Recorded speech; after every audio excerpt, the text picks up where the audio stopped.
Welcome to the Deep Dive. We take your source material, your notes, research, those questions you're pondering, and we aim to turn them into, well, a really clear understanding of the world. hmm Today, we're tackling something absolutely fundamental, foundational, but it's often just left to chance, isn't it? It really is. The language and the architecture of friendship, how do you actually go from, a quick smile in the hallway to someone you can truly rely on, a real confidant? That transition, yeah. So our mission today, it's pretty surgical, right? You want to distill the key tactics, the actual words to use, The language, yeah. and those social, even cultural nuances you need. Basically, how to start, deepen, and crucially, sustain genuine connections. Like an operating manual almost. Exactly. The complete operating manual for moving from stranger to trusted friend. And the research and guides you provided, they give us a fantastic scope. We're covering everything from the core vocabulary, Right. the adjectives, the nouns that define these stages, to the really practical nuts and bolts.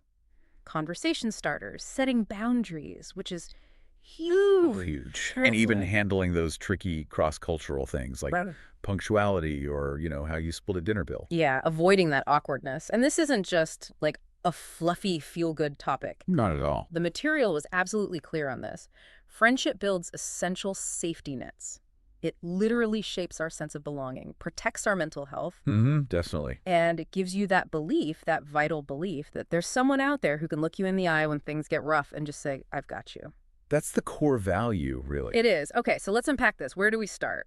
The basic building blocks, I guess. Yeah, let's start there. If we're building this architecture, we need the materials list first, right?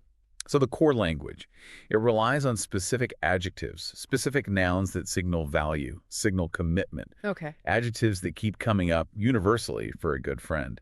Loyal, supportive, honest, patient. And these aren't just passive traits, are they? The sources said they're active commitments. Exactly. They're actions, not just descriptions. Then you have the nouns for the stages. Acquaintance, close friend, the bond itself, boundaries, trust, and that end goal, maybe, confidant. Right. And what's really crucial here, I think, is understanding these aren't just words on a list. They represent earned states. You have to reach them. They demand different levels of vulnerability, different commitment. Earned states. I like that. And that very first state, maybe just inclusion, often starts with the simplest thing, right? An invitation. Yeah, the material had that great example. So relatable. First day at work, maybe a new town. You're sitting alone, maybe at lunch, feeling a bit lost. And a colleague just notices and says, hey, sit with us. Just like that. Sit with us. It seems so small, but it breaks the ice instantly. The psychological impact is massive. That simple act of inclusion, it just lowers your anxiety right down. Yeah, so that you can actually talk, maybe even relax a bit. And that's how a tiny shared moment, that lunch, can eventually turn into those dependable chats after a tough meeting. That's the seed of a real connection. So that initial acceptance, that's like the first thin layer of trust. Exactly.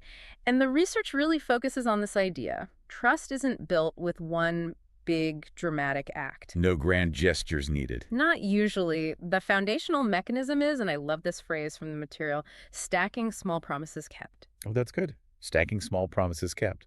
So it's not about, like, saving someone from a burning building. No, usually not. It's about showing up 5 minutes early for that coffee you plan. Or following up on that book recommendation you made. Yes, or just remembering the name of their kid or their pet, those little things. They seem minor, but they add up. Exactly. When you keep those small promises, you're signaling, maybe unconsciously, I'm reliable, I'm low risk. And the flip side is true too, right? Breaking those small promises. Creates tiny cracks. Always being late, forgetting those little commitments. It stops that foundation from ever getting solid. We can actually make our intentions clearer too, using the right linguistic tools, grammar even. Yeah, the sources highlighted that.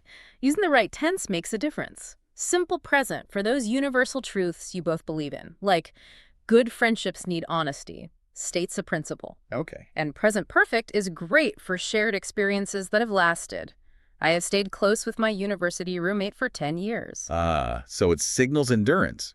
This relationship is to the test of time. Precisely. It's not just a fact, it carries that rhetorical weight. And comparatives, how do they fit in? They help you state preferences gently, avoid sounding rigid, Texting is quicker than calling, but calls feel warmer, so I prefer those for big news. Got it. So these small language choices that guide the interaction help move past that acquaintance stage, signal you're actually invested. Exactly. And speaking of moving past acquaintance, Hmm. let's talk about the opener, that first interaction. Ah, yes, the moment of potential peak awkwardness. Right, where many of us just default to, like, talking about the weather, which is fine, but limiting. So, the research suggests curiosity is the key, focusing on gentle, low-stakes questions that show real interest. Yes, genuine interest in the person, not just the situation. What's fascinating is the emphasis on curiosity over just gathering facts. Okay, so instead of what do you do, maybe something else. Well, maybe try asking something like, what's a good way to start conversations around here? Or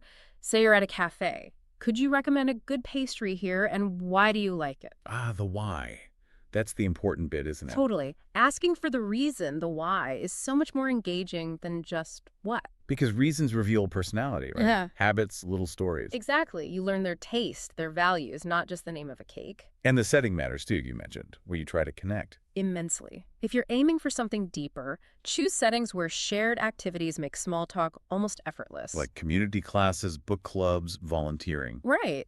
Generally friendlier spaces than, say, a random noisy bar. Yeah. The shared purpose gives you built-in things to discuss. It lowers the pressure. That choice of environment really is architectural then. It's the stage you build on. Yeah. And it's where you practice interaction and boundary language. Yes.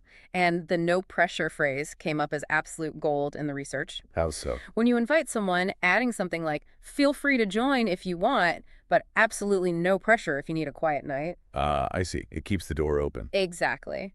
But it also clearly signals, I value your company, but I respect your autonomy and comfort even more. It builds safety. That's really powerful. But okay, consistency is the goal. But where's the line between being respectfully persistent and just annoying or letting things fizzle out? That's a tricky balance. We're often told, be persistent. But the research strongly suggests respect is far more attractive than persistence. So how do you know when to push gently versus step back? You need to get good at reading the signals. It's about conversational fluency. If someone leans in, asks you questions back, their body language is open, that's a green light. Keep going. But if they give short answers, one-word replies, look away quickly. That's your cue. Step back gracefully. Yes. Just a simple, okay, well, thanks for the chat, appreciate it, and release the interaction.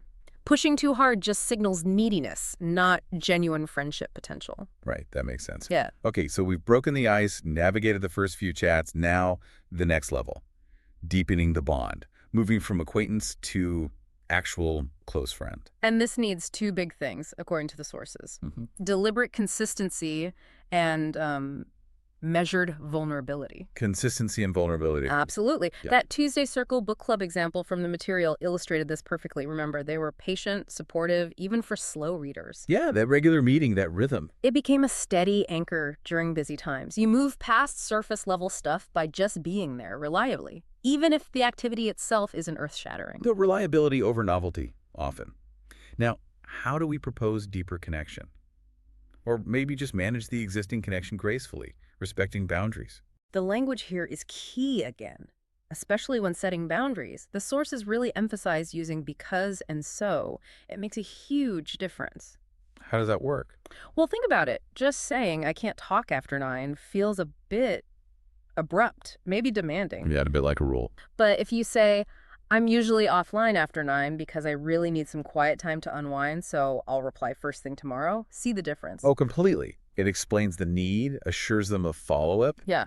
It feels collaborative, not restrictive. Exactly. It signals availability and care, but without letting resentment build up, which can poison a friendship over time. Or even just setting up a time to meet. I finish work pretty late, so mornings are usually easier for me than evenings. Weekend coffee on Saturdays kind of keeps me human. Yes. You give the reason, which helps them understand you, rather than just dictating a schedule. It builds empathy. And this clarity is vital when supporting a friend too, right? Right. Especially if they're going through something tough. Oh, absolutely critical. You don't want to accidentally slip into fix-it mode when maybe they just need you to listen. That's such a common trap. So the crucial question to ask, and the sources were really insistent on this, is something like, would advice or practical help be useful right now, or do you mainly just need company and someone to listen? asking that directly. Yeah. It respects their autonomy. It prevents you from making assumptions about what they need. It saves so many potentially supportive moments from turning sour. And related to sensitivity, we have to talk about money, honesty about budget. Yes. Yeah. The anxiety around this is real. People worry about seeming cheap or demanding or making things awkward. And the sources tackled this head on. The goal is always to make it clear. You value the person, not the price tag of the activity. So how do you suggest cheaper or free options without sounding, well, cheap? You frame it positively, focusing on the company. Like, hey, I'd love to join, but my budget's a bit tight this month. How about we do a picnic in the park instead of that new restaurant? We could still catch up. So you offer an alternative that still prioritizes the connection. Exactly. Friendship beats receipts, right? But inevitably, sometimes things go wrong. We stumble. So we need repair language. How to fix things after misunderstanding or mistake. Yeah. And the key is own the mistake clearly and immediately propose a practical, forward-looking fix, not just a vague apology. Okay, give me an example. So instead of just, sorry, I was quiet, which is a bit empty, try, look, I'm really sorry for going quiet last week. I got overwhelmed and I dropped the ball. Next time things get hectic, I'll send you a quick heads-up text instead of just vanishing. Specific acknowledgement and a concrete plan for next time. Right. And then the friend's response ideally validates the feeling, okay, thanks. Yeah, I felt a bit ignored, kind of stung, but then accepts the plan, maybe suggests a simple signal like a quick thumbs-up text is enough. So the focus is on restoring trust and agreeing on a better way forward, not just dwelling on the apology. Exactly. Small, practical, forward-looking agreement restores the balance. Okay, that makes sense. Now let's widen the lens a bit. Cross-cultural norms. Friendships often cross these lines, and things like gifts, punctuality, greetings, they can be tricky. Definitely. And navigating these differences requires tact. You don't want to sound judgmental or like you're imposing your own rules. So how do you approach it? The research suggests using gentle hedging. Phrases like, in my experience, or I might be mistaken, but. Softening language. Yeah, it opens a dialogue rather than stating a rigid rule. Allows for difference without making the other person defensive. So, okay, punctuality. Instead of being annoyed someone's late by your standards. You ask proactively, maybe when making plans. Hey, just wondering, what arrival time feels normal here? Is it usually 5 minutes early, right on time, or is there a bit more flexibility? Puts the onus on understanding the local norm. Smart. What about splitting bills? The eternal awkwardness? Clarity up front saves so much calculator drama, as the sources put it. Uh-huh. You could say something like, just so we're on the same page, in my experience back home, sometimes we just split the bill evenly because it's simpler than itemizing every little thing. But I'm totally happy to adjust what works best for you guys. Again, acknowledges your background, but defers to their preference. Nice. And declining food politely. That could be a minefield. Huge culturally. Instead of a flat, no thanks, I'm full, which can sometimes offend. Try what? Try something like, oh, I'm absolutely stuffed, thank you. That was genuinely delicious. Everything was wonderful. Can I maybe take just a small piece home to enjoy later? Praise. Plus a request that still shows appreciation. The affection stays, the cook feels valued. Exactly. Okay, so once you've navigated those initial norms, the focus shifts. Long-term maintenance. Keeping the friendship going. And the big takeaway here was, Consistency beats grand gestures every single time. right, it's the small, predictable routines that build that dependable friendship architecture. The stuff that survives busy schedules without inducing guilt. And this is where that maintenance blueprint comes in. Remember the 3 parts. Scene, appreciation, plan. You got it. Scene, appreciation, plan. Share a small observation. Say why it made you think of them, and then propose a simple next step. Walk me through an example again. How does that actually sound? Okay, so instead of just texting, hey, how are you? Which often leads nowhere. Yeah, the dreaded good you loop. Right. Try this. Scene. Hey, I saw someone on the train today reading that obscure sci-fi author you recommended. That's the scene. Okay. Appreciation. It made me smile and think about how your perspective always makes me see things differently. Kind of steadies me. Nice. Personal. Plan. Made me think we should catch up. Any chance for a quick coffee Tuesday? Or maybe just a 15-minute walk at lunchtime next week. So it's specific, it's personal, it explains the why behind reaching out, and it offers a concrete, low-pressure plan. Exactly. It avoids that conversational dead end of just exchanging busy updates. And the sources also mention things like voice notes. Yeah, apparently they carry emotional tone much better than text. Less room for misinterpretation, more warmth. Sincerity comes across instantly. Makes sense. And anchoring rituals. Little things tied to seasons or simple events, like always getting a specific pastry together on the first snowy day, or a monthly online game, a quarterly recipe swap. It's the predictability that builds the anchor. So the final thought on maintenance versus repair. Mhm. What was the essence? Regularity is quieter, less dramatic than fireworks, but its glow lasts much, much longer. Brief, sincere check ins are always better than long overdue apologies that just highlight the distance that's grown.